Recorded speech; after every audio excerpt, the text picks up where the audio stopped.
ini bisa lihat tapi nggak bisa ngerespon. Terus semakin malam semakin kayak tidurnya gelisah sambil kayak natepin, mungkin saking kesakitannya ya.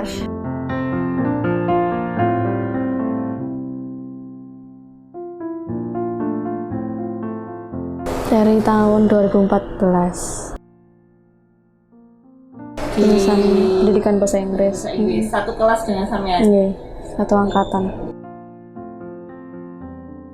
7 ya? 7 berapa tahun? Hima, ikut kepanitiaan.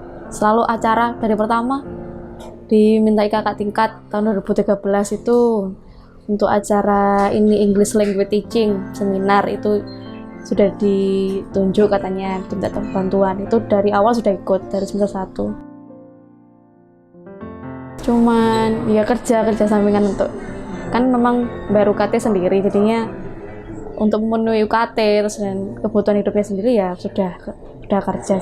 Sempet sih kayak ini ya cari kerja bareng dari semester 1 gitu, sebelum Hima cari kerja bareng. Semester 2 karena kepanitiaan. Karena kepanitiaan apa itu? Kebetulan kapan itu ada ini dosen bikin acara ya seminar Muhammadiyah English Language Teaching tahun 2015.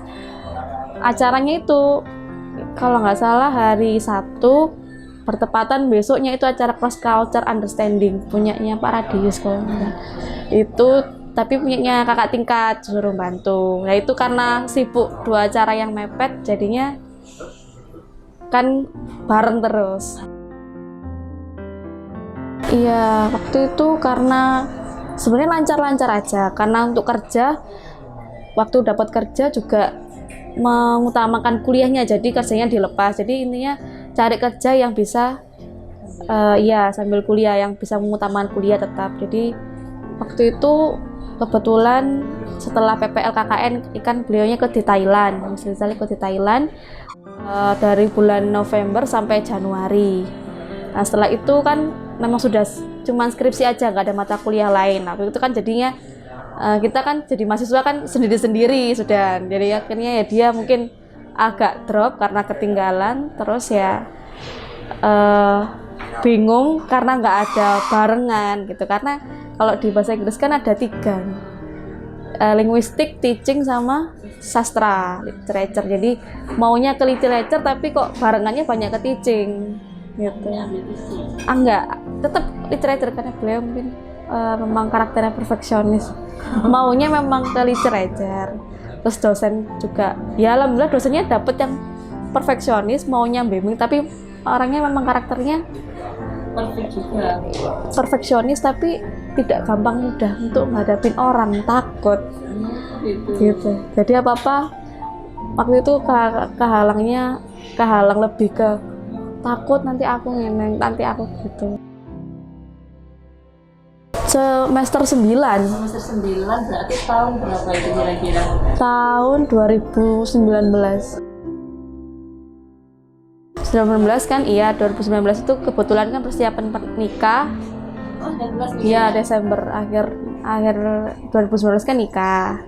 Itu jadinya sempat mengerjakan karena mau ikut yang tahun 2019 tapi waktu sudah mau ke bab 4 karena teorinya kurang harus kembali ke bab 2 lah, itu akhirnya drop lagi.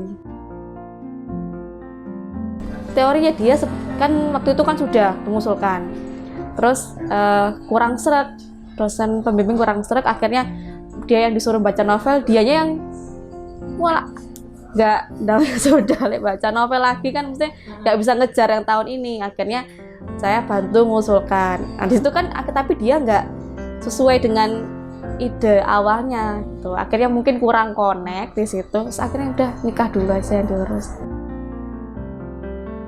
Waktu itu ya iya karena masih koneksi sama adik tingkat kan yang mau lulus itu gitu. Karena sudah mau sidang sampai gelombang ketiga itu nggak ada ini, suruh kembali ke bab 2, akhirnya itu down. Bulan Juli, pertengahan Juli ya. Masih sidang? Iya 13 Juli kalau nggak salah. Orangnya itu kan sebenarnya semangat, cuman orangnya tuh terlalu overthinking, jadi nanti gini, nanti gitu. Jadi saya yang ayo tak. Alhamdulillah waktu ini Bu Roifa yang jadi Kaprodi itu waktu ini saya hubungi Mem Roifa. Waktu itu kan memang maunya kamu aja yang hubungi. Terus akhirnya saya hubungi, kok Mem Roifa tuh alhamdulillah telepon. Kendalanya apa? Gitu. Kendalanya kamu apa untuk selesaikan skripsi itu? Kendalanya ya selain ekonomi sama motivasi. Udah pokoknya kamu harus sidang dulu gitu. Ngejar sidang itu akhirnya kok mestinya sampai segininya ya Kaprodi, akhirnya dia itu alhamdulillah bismillah gitu. Kalau prestasi malah enggak ya. Maksudnya sudah selesai dulu. Iya. Ya apa cara skripsi ini selesai. Iya. Buat kampus sih karena mungkin kan ya banyak yang ini kegiatan, maksudnya mahasiswa dulu ikut hima, tapi kayaknya kurang ini ya, maksudnya kurang ke up. Memang saya kira itu kok gejala COVID pertama itu menggigil, pulang dari saudaranya itu kok menggigil. Malam itu saya kasih ini kan nggak pernah ke rumah sakit, nggak pernah obat-obatan, terus saya kasih ini mintanya STMJ yang arak itu kan ada jintannya, itu kan biasanya minum itu, katanya sudah nggak menggigil, masih panas. Saya kasih obat panas lagi tengah malam, terus sudah nggak. Berikutnya kok gimana? Kadang-kadang pusing, kadang-kadang enggak. Setelah itu sampai tanggal 23 Juli itu kok kebetulan meriksakan anak saya, kok malah habis Jumatan makan biasa, tidur, terus minta kamar mandi, pusing sambil muntah. Itu pusingnya itu katanya hebat, sampai itu kan mengurus transkrip sama yang tahun 2014 yang lain, mengurus transkrip. Akhirnya disuruh aku nggak bisa, sampai akhirnya malam jam 8 itu bisa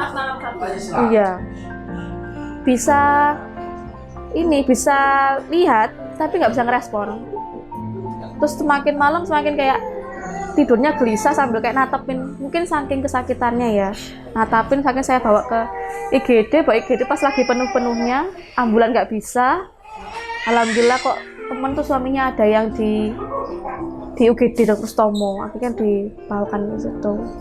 Itu ya, itu sampai dokternya pun juga sampai tanya, ini habis kenapa? Sampai ya sempet sakit hati Kak, dibilang dokter minum obat-obatan Mbak gitu, minum minuman gitu, apa pernah depresi atau gimana? Nggak pernah, mungkin nggak, memang orangnya terbuka. Kalau orangnya kan tertutup kalau dari yang lain, tapi kalau ke saya tuh apa ya ngomong. Makin gelisah di rumah sakit karena diikat, terus dia teriak sampai diikat karena kan melampiasin sakitnya, itu kan banyak gerak, terus akhirnya diikat, sakitnya teriak itu, makanya ya Allah. Sempat respon juga, potong gitu, tapi ngomongnya nggak jelas. Nggak. Pertama waktu masuk itu ya ekspektasinya kok kayak gini, masuk mau nggak ada. Saya bilang ke kan teman kuliah juga, jadi tahu kan. Terus nggak kok, bismillah nggak. Akhirnya aku alhamdulillah ditenangin, kasih obat penenang. Paginya itu ya sudah tenang. Habis di CT scan itu ya sudah kayak biasa. Nggak adanya berarti dari masuk itu? Dari masuk itu tanggal 23, sempat di rumah sakit itu. Nah itu di rumah sakit itu ya kadang 2 kali tes COVID itu kok negatif, akhirnya dirawat inap. Setelah itu kok katanya nggak ada rekam medisnya, akhirnya di CT scan, maksudnya di swab lagi, di PCR kok positif. Dinyatakan positif itu jam 2 pagi, harus pindah. Maksudnya nggak ini kan, nggak bisa, tapi karena ada pendarahan di otaknya itu. Tapi ya udah saya biarkanlah masuk gitu. Terus akhirnya saya tunggu 3 hari, katanya kan di situ biasanya ada dokter yang telepon. Kok nggak ada dokter yang telepon, nggak ada dokter yang nangani. Obat-obatnya juga sama, cuman pereda nyeri, nah ibaratnya gitu, pereda untuk pendarahannya aja. Setelah itu saya coba pulang paksa. Hari Jumat saya pulang pagi, ketemu seminggu. Jumat pagi. 1 minggu. Iya. Jumat pagi itu saya pulangkan, terus Minggu siang nggak ada. Minggu siang itu ya kok pagi-pagi habis telepon orang tuanya, kan nggak boleh jenguk orang tuanya. Dia takutnya orang tuanya overthinking kan ke rumah saya waktu itu. Terus akhirnya telepon teman saya yang bantuin. Habis itu minta mandi. Sudah bersih semua. Itu udah nggak kuat, sebenarnya udah nggak bisa jalan gini, duduk gini. Mandi sendiri. Minta saya mandiin terus duduk gini nggak bisa, jadi maksain badannya ngelayat gini, maksain buat kamar mandi terus sambil akhirnya ya nyandar gini. Itu masih mau tetap duduk, jadi perjalanan usaha duduk sampai akhirnya muter di kamar mandi sampai akhirnya tengkurap itu. Saya tuh nggak tahu sampai nafas tuh gitu. Saya nggak kepikiran apa-apa, nggak megang kaki, nggak megang apa-apa. Orang tua juga lagi nggak ada, jadi cuma sama adik-adik. Jadi maksud itu tuh masih sebelum nafasnya gitu ngorok gitu. Itu saya minta apa? Di rumah, ngkos baru ini. Habis gitu kok aku bilang gini, tak minta bantuan orang ya, mau maluan kan orangnya. Terus akhirnya bingung telepon ini Rivi, telepon adik tingkat.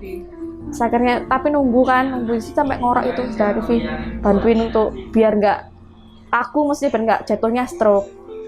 Tapi akhirnya manggil ambulan kembali ke UGD.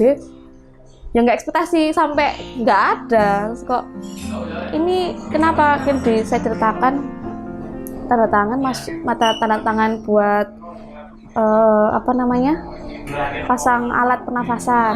Cuman sebelum itu nunggunya ya cuma nunggu kronologinya gimana gitu, pemeriksaan biasa.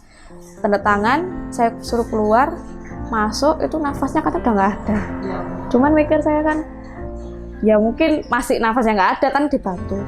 Ini ya Bu disuntik untuk pemacu jantung, tapi sudah ketiga kali tuh.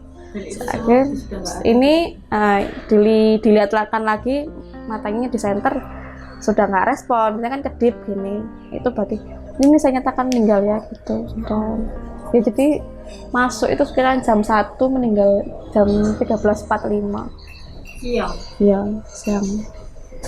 Udah cepet kemarin ya di dokter Stono.